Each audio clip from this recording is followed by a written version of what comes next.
Through. And then your dad was abusing you as well? Yes, so my dad was very physically abusive.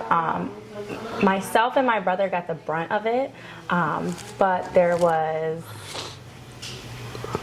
seven kids, maybe 8 kids, all of us in one place. And so wow. I'm the oldest, so I got, the worst. I was the one who was responsible for everyone.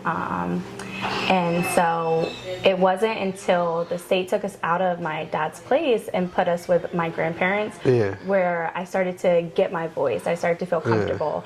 And then after a while, it's so vivid to this day. I remember standing in the kitchen with my grandma and I was like, okay, I have to tell you something.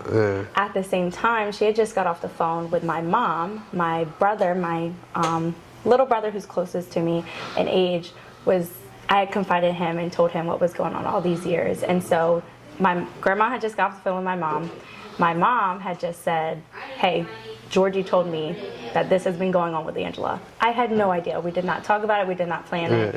And so my grandma is like, okay, hangs up the phone. She's like, what do you want to talk about? And I'm like, this has been happening to me. And immediately, no questions asked, was like, okay, we're going to go through the motions. We're going to get this done.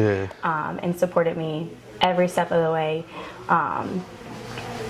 In court, I remember my dad's family being over here, already sitting there waiting because they're, making sure he's good, making sure he's protected. And then here I come in with my grandparents and my mom, and I'm just like, I'm not going to say I was happy because it was so intimidating, but I just had that feeling of it's going to be okay. It's finally going to be okay. Instead of having to endure that for so many years. Now let's talk about now, because now it sounds like you've overcome that a lot because of what you do now. Emily, that helps me with my nonprofit, she actually went there as an intern for her credits for school or whatever. So she told me a lot about DAPI. So you help explain what DAPI is to people though. I'm not at DAPI anymore, but that's where I started my journey at. So go all the way back. I was a teen mom. Statistically speaking, it makes sense on how I ended up there.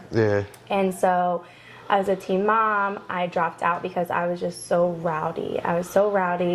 Always running my mouth, always trying to fight somebody. The person people see today is not who I was back then. And so I relate to that. I relate to that. And so I ended up dropping out of school, and I went back, did my diploma at a distance. So I got my high school diploma, but I kind of found my place in a position where it's I know that I want to be an entrepreneur.